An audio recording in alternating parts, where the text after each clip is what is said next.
This is the Balanced Advisor Podcast with Dr. Travis Perry, helping financial advisors like you achieve balance in their lives. All right, welcome everybody. This is Dr. Travis Perry. I am here with Derek Notman. I just want to introduce him real fast to everybody who may not know Derek. Derek is a virtual financial advisor. He's a CFP and founder of Conneqtor.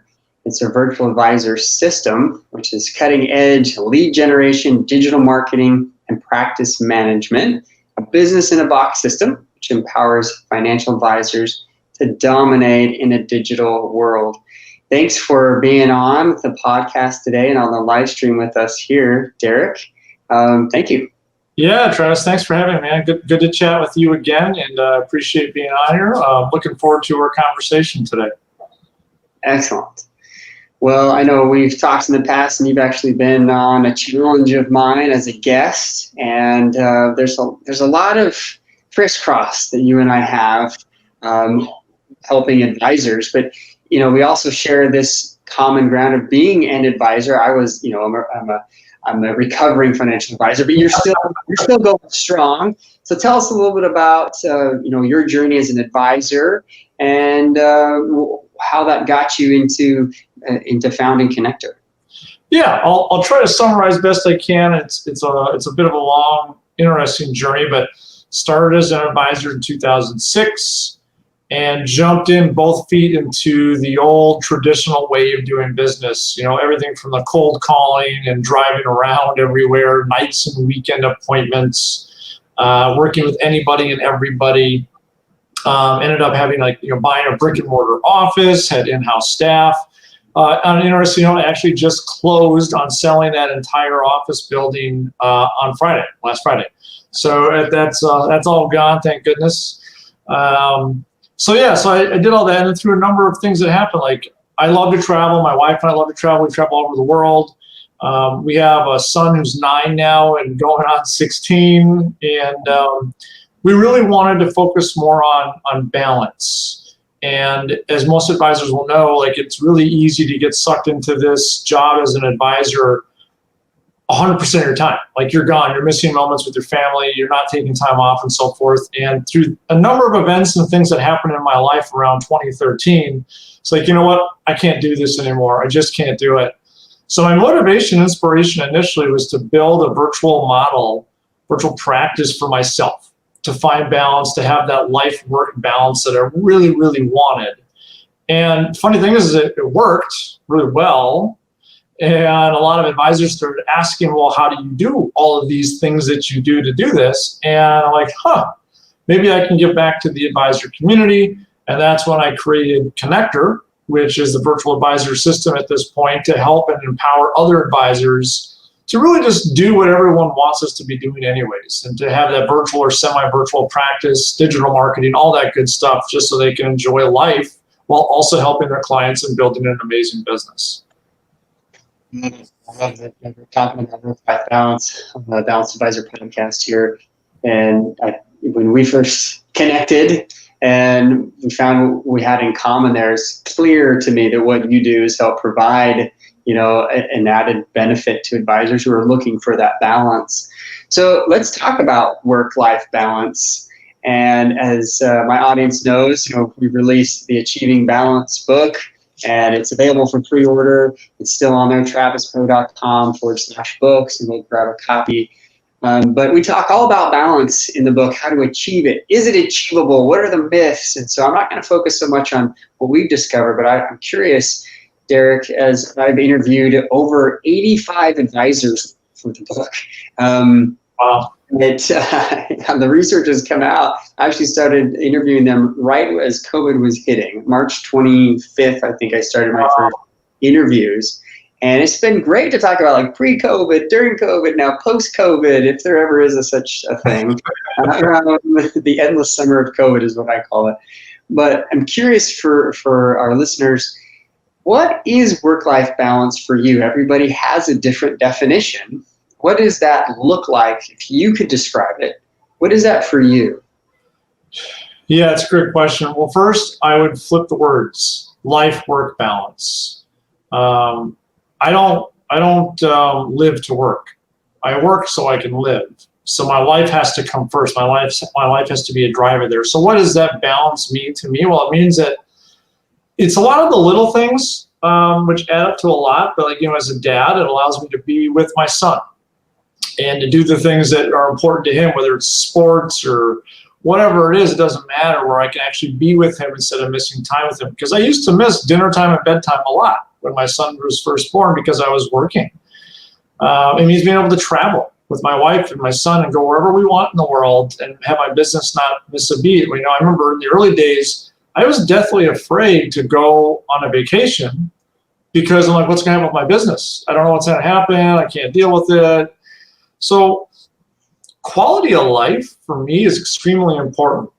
As far as we all know, we only have one shot at this thing called life. So why not have it be an amazing life that we're happy with, we're proud of? And I didn't want to, because for a while there, I was, going to bed late because I was tired from working, getting home late, waking up exhausted and doing it all over again. And we tend to adapt to that a little bit and just do it because we think we have to. But you wake up years later and you've got more gray hair, you're tired, you're not really happy, but you don't really know why. And so then you end up start spending money on stuff just to fill a void that you'll never fill because you're not looking at the core of it. So it's just really about having like a meaningful and thoughtful life that you're proud of, that you're happy about, and that you should build your business to support that instead of the other way around. So I could give you a million reasons why, but there's some high level ones for you at least. No, that's really good. I like this idea of life-work balance, right? I didn't coin the term work-life balance. I don't take offense to that at all. I agree. I think the element there is that the life part is what drives you. And you talk about drivers, you talk about motivation. I've studied motivation a lot with people. As we look at advisors in general, let's just look at the industry. And let's talk about maybe some of the things that you've seen, because you're obviously seeing what I'm seeing. You're seeing advisors that don't have work-life balance. You and I both have had that experience of waking up going, wait a minute, what are we doing? This is killing me, right? It's causing stress. This is causing all sorts of things that we didn't get into this business to have our lifestyle be this way. What else are you seeing? What are you seeing with other advisors that are really struggling with work-life balance? What is it do you think that's getting in there? I see it a lot. I see them tired. I see them stressed. I see them financially strapped. And I think initially the allure of this industry is you can make a lot of money. And when I was initially recruited into the business, that's what they focused on. Like, here's how much money you can make. And, especially if you're in your 20s, you're like, wow, like I'm kind of broke. I'm not making a lot of money. I'm just out of college. You're telling me I can make how much? Okay, I'm interested. And then without even really thinking about it, we just jump in and then we kind of make this mental connection like, well, if I make a lot of money, then I'll be happy. And it's not true. So I still see a lot of advisors struggling with this. And part of it's because the ways that we are taught to work and build our practice are really outdated. We're still taught to cold call. We're still taught to work nights and weekends. We're still taught to drive to appointments all over the place. And we're taught to be samurai. All these old antiquated things that used to work really well, but the world's changed. So there's this disconnect because the younger advisors coming in is like I would say the younger generations in general in the world we live in are really much more focused on quality of life and being purposeful with what they do. So they come in thinking they can do that in our industry, and then all of a sudden they're like, well, wait a minute. You're telling me I have to do what? I have to cold call people from a list? I have to go to these networking events at night? I don't get time off anymore? Like, what? And it's not jiving with this core philosophy of how they really want to live their life. And now like they kind of feel stuck. And they want to help people with their money. They want to be that advisor because they're passionate about it, but they also want to make money and have balance. And they're not sure how to do it because not a lot of people are talking about it, unfortunately. Really important that you mentioned this. It's kind of this money trap, like the lure of earning a lot of money and that being the purpose to life, right? Yeah. So you and I both know that that's not the purpose to life. We're successful, we have this time. It's always interesting because when I ask people, if you had more time, what would you do with it? Like, that's a big indicator. What would you do with it? And what I'm hearing from you, Derek, is you travel more, you be with your family, and you'd enjoy life because it's not getting any, you're not having any extra time to do that. So yeah, you're right. I mean, this new generation, the next gen that's coming in, is very much focused. Society is very much focused on experience, right? We're in the experience generation. So where do you see the industry going, just as a whole? Where do you see the industry going? And is there a place now so that advisors can have better work-life balance? Do they get rid of these old mentalities of cold calling and driving everywhere? What are your thoughts on that? Well, I'll start by saying my crystal ball has never worked. Okay. So I can speculate a little bit on where I think things are going. I think the financial services industry has to listen to two different market segments, because those are what's going to drive the change. One is they have to listen to the consumer. The consumer wants to consume their financial services, advice, and products differently. They don't want people coming to their house at night, weekends. They just don't want it. They don't want to have to go in the car and drive across crazy traffic in town to go to your office. COVID will go away at some point, right? So some of that normalcy will come back, and that's cool. But people the rest of our lives are convenient. The rest of our lives are here, right? The rest of our lives are what we're doing right here, Travis. And so the consumer wants it. So we have to listen to that, because if we don't, the consumer is going to go somewhere else to get things. I would also say we have to listen to the younger advisors coming into the industry.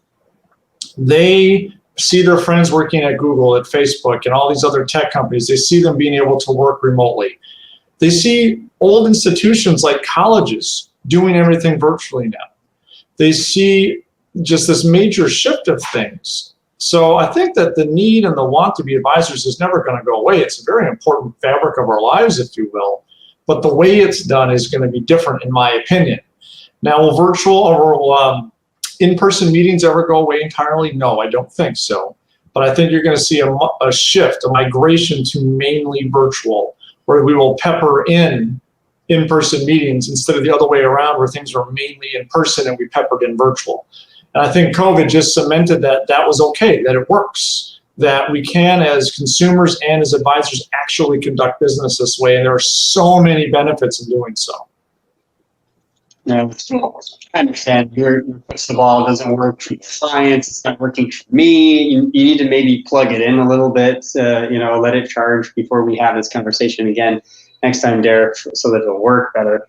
But I kind of have that same kind of philosophy, that this pendulum of having to be in person with, your advisor, with your client at all times, is swung all the way to the other side, where they kind of have to, right?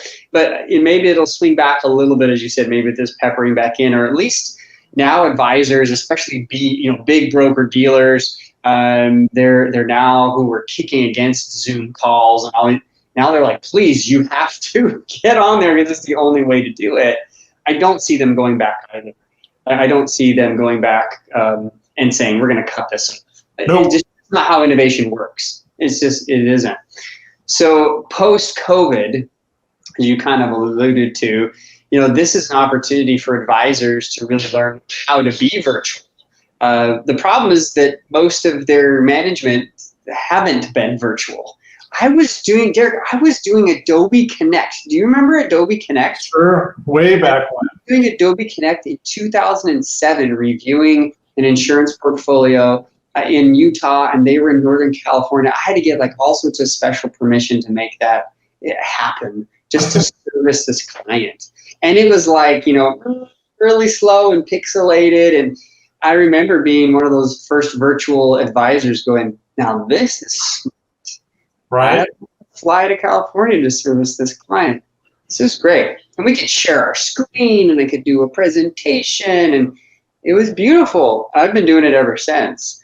But what do you think has to happen for advisors now to keep that balance? Because now it's here all the time. Now it's 24/7. Now they pull out their laptop. Now they can work anywhere without boundaries.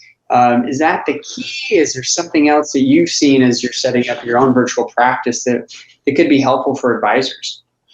Yeah, you have to be extremely aware and thoughtful about your schedule, because it can control your life. And I would say it's actually not that different from the brick and mortar. When I was a brick and mortar advisor, I literally had one of those like paper calendar books for the whole year, right? And that's what I had in front of me when I was cold calling and doing the phone clinics and all that kind of stuff. And my entire calendar was open for client meetings. And that's what took precedence. So my nights and my weekends were always booked with meetings. So I wasn't finding balance then. And on top of having to meet, I had to drive to go to all of these places, right? So it was a real pain. So now that I'm virtual, I've gained some efficiencies. There's no question about it. I've gotten many, many weeks of my time back, but I still have to be thoughtful. So my entire calendar is already blocked out on when I'm done for the day, when I start for the day, what time I've blocked off to check email, and so on. And then I stick to that calendar. And just recently I even, went a little bit further with this, and now like Fridays I'm done at noon. That's it. Saturday mornings I'll work to 1 to 2 hours just to finish up little things, get ready for the next week. And then I actually turn my phone and computer off from Saturday morning all the way until Monday morning. Not on at all. And so you have to control that. And, we tend to be a little worried, like, oh, I got to check my messages. What if a client needs something? Or what if I miss that sale?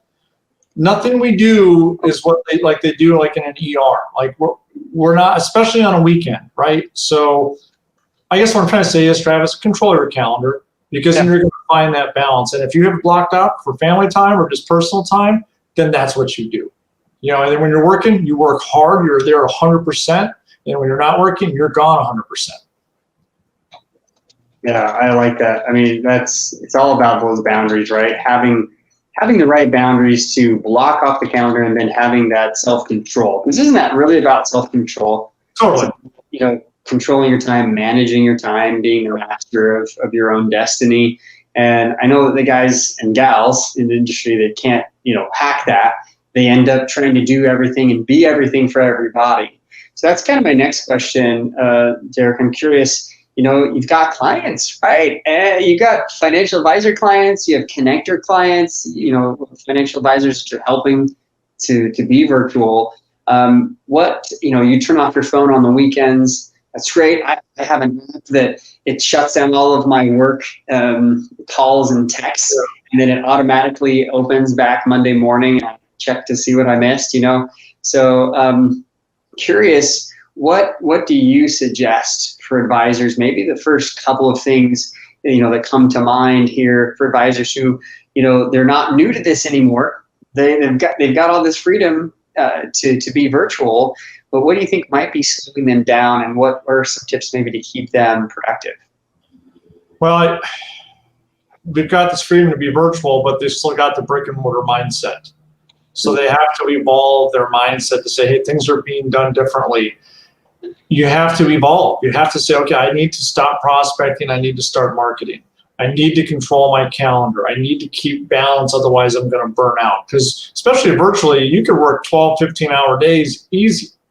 But what good is that doing anybody, right? So I find that you actually are more productive and get more done if you actually have dedicated time off every day. So I think that's where they have to really just challenge themselves a little bit. And I've said this before, most advisors have ego. And it's okay, because the work we do is difficult. We deal with rejection, and we need to have some ego to get through those tough times. But we have to also be willing to put that ego aside when it comes to evolving and learning and changing some of the things that we may have done for a long time. Just because we've done something for the last 5, 10, 15 years doesn't mean that that's the way things need to be done today. So we have to take the blinders off and say, well, wait a minute, maybe there is a better solution. There's a better way to do things here, and we have to be open to it. That all comes back to the advisor's shoulders. If they're unwilling to evolve, then the other stuff doesn't matter anyways. Yeah, mindset. Mindset's huge on this one. You delved a little bit into ego mindset. There's a lot to be said about that we could go into. Financial advisors, like we're unique, aren't we? We think we're special, and but I mean, it does take a very interesting kind of personality, someone that can be outgoing, or it doesn't necessarily have to be outgoing or introverted, but something that can deal with people, right? You've got to be good with people, whether extrovert or introvert, doesn't it? You can't just be a bean counter that looks at spreadsheets all day. You've got to be able to have that component and the relational component. So I think that's what brings up my next question: is that most advisors, they are helpers. They are wanting to help their clients. Yep. And I find, at least when I've interviewed a lot of advisors, that, well, I just want to help all my clients. And there's several things I help them to do to try to, manage their time better.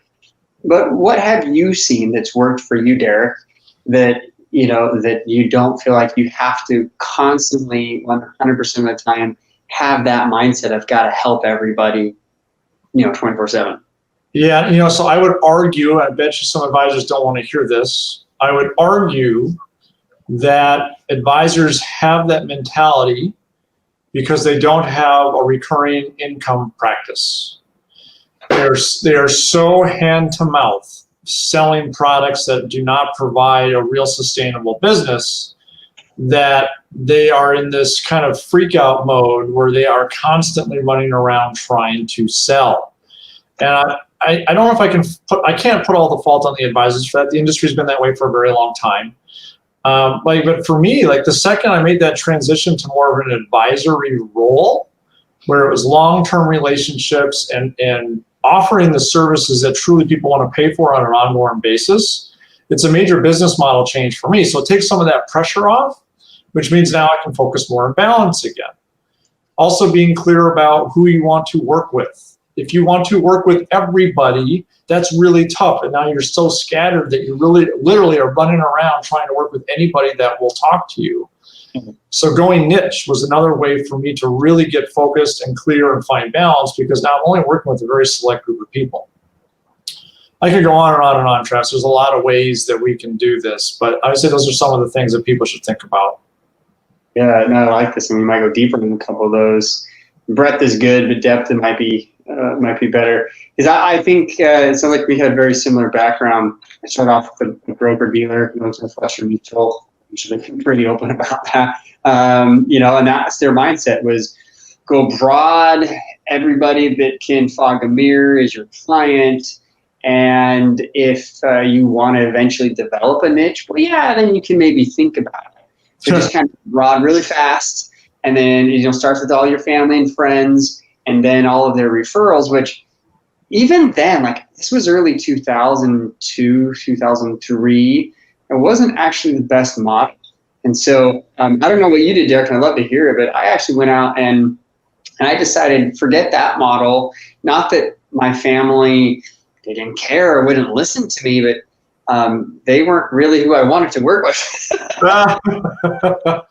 And except for maybe my parents, I wanted to help them, but not that I didn't love everybody else, but I wanted to find a niche of people I wanted to work with. So I went out and marketed myself as an advisor to, small business owners in a very specific niche, and began down that road. And I found better specialties and better niche. But what I liked is I would say, here's my niche, and I was okay to bring on a client because I was new and I needed new clients. But they also knew that they were my ideal client. Yeah. That was okay. But then I could easily get referrals into that niche. Sure. And they were happy to give them because they knew I was doing them a favor by bringing them on. Most likely, we probably wouldn't work together forever. Yeah. So that's kind of my approach. And eventually led me to becoming an advisor, an independent advisor, and be just specializing in that niche before I started helping advisors, with work-life balance. But it sounds, very similar to your experience. I'd love to hear how that worked for you, how you transitioned to advisor. Yeah, so when I started, I had just moved across the country, so I had no natural market. So But so I didn't have to worry about going through my friends and family. And although like that's what's still taught a lot, like I get it, you got to get paid, and those are easier conversations to start. But it's not a business model. It's a short-term Band-Aid while you're trying to scale and get your feet on the ground. I get it. But I was taught, like, yeah, go talk to whomever you can, ask for referrals, work those referrals, and just keep chugging along. And I did that. And I found a lot of success. I made a lot of money doing it, but I had no life. I was stressed. I was tired. And I felt like I was on that hamster wheel. And I was always told, oh, you got to get a niche. You got to specialize. But no one ever told me how to do it. So it took me a while to really figure it out, to take that journey. And I veered off that path many times because I just didn't have a roadmap at all. But was able to finally figure that out. And it's like this weight is off your shoulders once you figure out who you want to serve. You have to have an abundance mindset. There are more than enough people in this country for every single advisor to run an extremely successful practice. So you don't have to worry about competition. You just need to get in tune with who you are and who you want to serve, and then double down on that. And like the world opens up, you have clarity, it's easier, and you can make more money than you know what to do with. Love it. Appreciate you sharing that. And that kind of leads me into this next question. You know, you've got some nuggets. You've dropped some great nuggets here for us on the podcast today. And a lot of this has to do with just this mindset. It's mindset of being virtual. And even when we do go back post-COVID, there's going to be virtual, and it's going to be very easy to scale if you can keep your life balanced, not let it overflow. But you talked about having a roadmap and finding a niche. So, you know, advisors who want to know more about that, where's the best place that they can go for that information? How can they contact you, get a hold of you? I mean, we can put that in the podcast notes and everything, but yeah, I mean, we can go for now. You can link to my website, virtualadvisorsystem.com. And that, I mean, that's what it's all about. It's really, you know, helping advisors with all the things that we're talking about today. But even before you do that, or as you're doing that, just take a step back. Do a self-assessment. You don't need me or you to do this. Just sit back for a minute. Are you happy? Are you doing what you want to do? Is your business producing the results that you want? Are you working with the type of people that you want to work with? Do you have balance? Are you able to pursue your passions, be with your family? And if you can't say like astounding yeses to all those questions, then that's probably an indicator that you need to make some changes. And then, you know, that's one of the reasons I created what I have. Like, it's a massive resource to really empower advisors. And I mean, the whole first section of my system is asking them to take that step back and get really clear on what are their hopes, dreams, and goals for the future. You should see some of the comments I am getting from advisors that are going through this. They're in tears because they're so happy that they're finding out where they really need to be focused. They're like, you know what, I lost my way 10 years ago, and now I'm back on track because of what you're teaching. I mean, it's amazing. And so I know I've struck a chord. And sometimes this is the hokey stuff that people don't want to talk, because it's touchy-feely stuff, right? But we're all human beings. We all have feelings. We all have passions and things we want to do in life. So we have to really get in touch with those if we want to build an amazing business, in my humble opinion. You're right on 100%. And I've read the ebook that's there at the virtualadvisorsystem.com. Wish I had it 15 years ago, but I think I was supposed to be doing this work. So in a way, I'm kind of glad, right, that I had to go figure this out. But we don't have to do that anymore. We've got people like you, Derek, who are willing to share their information to those who are wanting to make this change. So if you want to get in touch with Derek, please go to virtualadvisorsystem.com. And if you haven't already, if you want to get a copy of my book, Achieving Balance. I've got it. Yeah, Derek's got it. It's still available in pre-order. Go to travisperry.com/book. And there's some great bonus material there to help you right now gain balance. So thank you, Derek, for having this conversation with me, with the audience. I appreciate your time and your generosity to be able to share these golden nuggets with us today. Thanks, Derek. It's a pleasure, Travis. Thank you very much. I appreciate it, my friend.